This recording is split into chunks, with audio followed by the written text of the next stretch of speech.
Hello everyone, welcome to Traverse TIS. I am Ranjan Singh, Faculty of History at Traverse TIS, and today we are going to discuss the topic of evolution in the philosophy and your practices of Buddhism in India.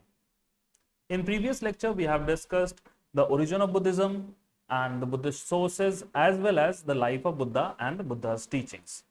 If you haven't watched all these things, you can go and watch it on our YouTube channel. You can also download the notes of this lecture as well as the previous lecture from our Telegram channel, the link of which is given in the description. Let's start with today's topic, that is evolution in Buddhism. For our convenience, we have divided it into 4 time zones, starting from your 6th century BC, that is the time of origin of Buddhism, to your 4th century BC. This is your pre-Mauryan age. Then the second time zone is your time period is your Mauryan period. Then the third time period is your post-Mauryan as well as Gupta period. And the fourth time period is your early medieval period. We will discuss the changes in the philosophy as well as the practices of Buddhism during these time periods, in these 4 time periods. So let's start with the first time period, that is your pre-Mauryan age. Pre-Mauryan age. What was the basic characteristic of your Buddhism during this period, your pre-Mauryan age, and what are the major events related to Buddhism which occurred during this period? Let's start with the basic characteristic of your Buddhism during this period. Buddhism originated more as a philosophical school rather than a religious school. Buddha taught us the way to achieve nirvana. He didn't give us a religious doctrine as such. So during this period, Buddhism was more a philosophical school than a religious school. This was a major characteristic feature of Buddhism during pre-Mauryan period. Fine. These ideas or the teachings of Buddhas were disseminated or spread by the group of monks, and these group of monks were organized in your Sangh. And this establishment of Sangh was a chief characteristic or a prime event related to Buddhism during this period. So we need to discuss it and we will see the important features of this Sangh which can be asked in your prelims examination. So let's start with the first feature, that is the time period. When this Sangh was established, it was established during this lifetime of Buddha. This can also be asked as a statement. This Sangh was established after the death of Buddha or during the lifetime of Buddha. While discussing this Buddhist sources, we have discussed 3 Pitakas. They were compiled after your Mahaparinirvana of Buddha or after the death of Buddha. So you should know this time period when it was established. This Sangh was established during the lifetime of Buddha. What was this Sangh? Sangh was nothing but the monastic order of monks and nuns. Earlier, women were not allowed. Buddha didn't wanted women to enter this Sangh, but when he was persuaded or requested by his favorite disciple Anand, he allowed women to enter Sangh. This was a thing. Let's discuss more about this membership thing, that who can join this Sangh and who cannot. Who can join this Sangh and who cannot. Was there any restriction on the basis of gender or on the basis of your Varna or on the basis of your class? The answer would be no. In general, there was no restriction on any Varna, on any gender or any class to join Sangh. But there are few caveats. Say, a pregnant woman cannot join Sangh.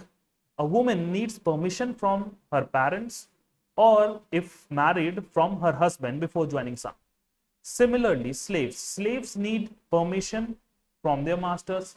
Soldiers need permission from the king before joining Sangh.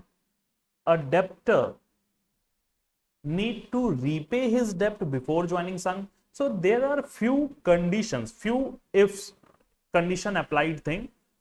If these conditions are met, you can join Sangh. Otherwise, there are no blanket restriction on any gender or any class or any Varna. Fine.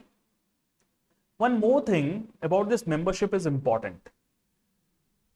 A large number of Brahmins and Kshatriyas joined this Sangh, and this statement can also be asked as a Question.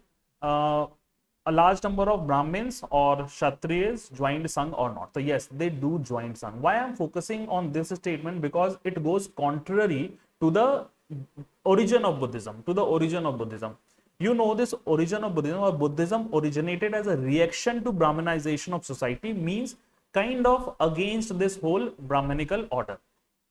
So automatically it comes to mind that Brahmins shouldn't join this Sangha. But it was not so. A large number of Brahmins and Kshatriyas do become members of this Sangha. So you can get this statement. But logically it goes against the contrary, against the general understanding. So UPSC can ask it in your question. Now we have seen membership thing.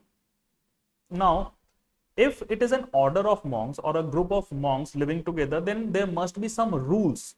Then there must be some rules for the members, and those rules, those monastic rules are called Patimokh. Please remember this term. You can get this term also. Like, what does this term Patimokh stand for? So it means the monastic rules, and it is given in your Vinay Pitaka. Vinay Pitaka, this can also be asked as a question. Where it is given in the Vinay Pitaka.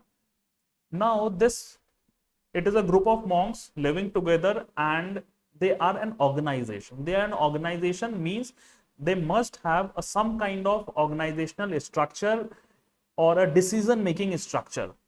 So their internal functioning, how their internal functioning was. So their internal functioning resembles the functioning style of your Gana. What is this Gana? Gana or Republic? You already know that during 6th century BC, there were two different kind of political system. One was your monastic order, means a monarchy, one was your monarchical order. The other one was your republican order. Republican order has a different kind of political system in which the decision making was based on consensus. Similar kind of decision making was taking place in Sangha also. This practice was followed in Sangha also, where the decision making was taken through consensus. But if on any point the decision or consensus couldn't be built, then the voting takes place on that specific topic, and then the decision is taken. So this kind of practice was similar to your Gana or a republican thing. We have seen lifetime or with the period when it was established. We have seen the membership thing. We have seen the monastic rules, that is Patimokha. We have seen your internal functioning thing. Then the core aspect which we missed is your what was the function, why it was established. So it was established for your spread of the teachings of Buddha, that is your Dhamma. Dhamma is your teachings of Buddha among the laity. We have discussed this laity thing in our previous lecture. What this laity is? Laity are the commoners who believe in Buddhism but are outside this Sangh. They haven't joined this Sangh. And while discussing laity, I have mentioned you Upasak and Upasika.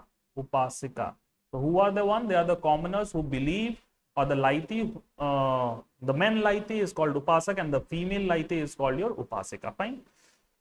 So now we have basic features or characteristic of this Sangh. You can expect a question from any of this characteristic in statement based kind of questions. Moving forward, till now we have seen two basic characteristics of with respect to Buddhism during this pre-modern age. First was it was more a philosophical doctrine than a religious doctrine, and the second one was establishment of Sangh. There are two other prominent events related to your Buddhism during this period, which took place during this period. There were two councils which took place during this period. The first Buddhist council, it was organized just after death of Buddha in 483 BC at Rajgiri during the rule of your Ajatashatru, the king Ajatashatru. But what were the major decision or what were the major development which happened at this specific council? So your Sut and Vinay Pitaka were compiled.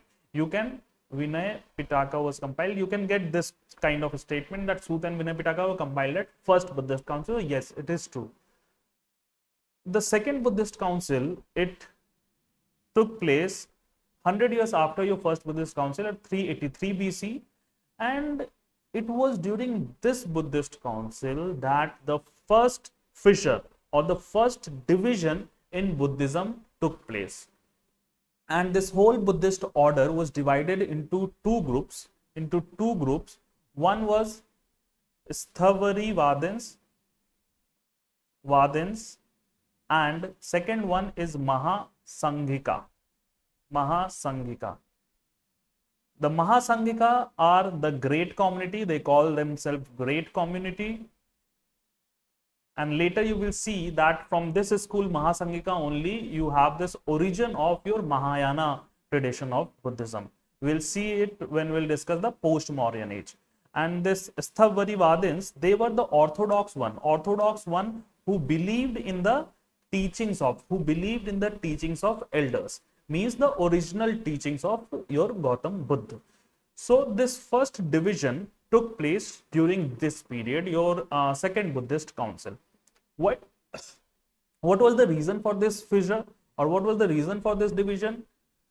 This can be asked as a question. The major cause for this division was their different views, different viewpoints on monastic discipline.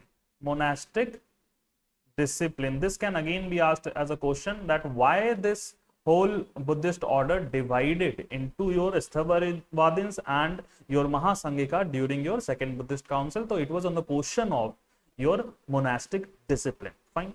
So this can, again, you can get this as a question. So the basic characteristic and the events associated with Buddhism during this period we have seen.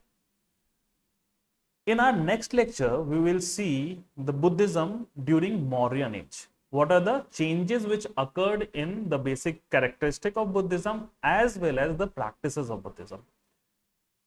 Okay, thank you.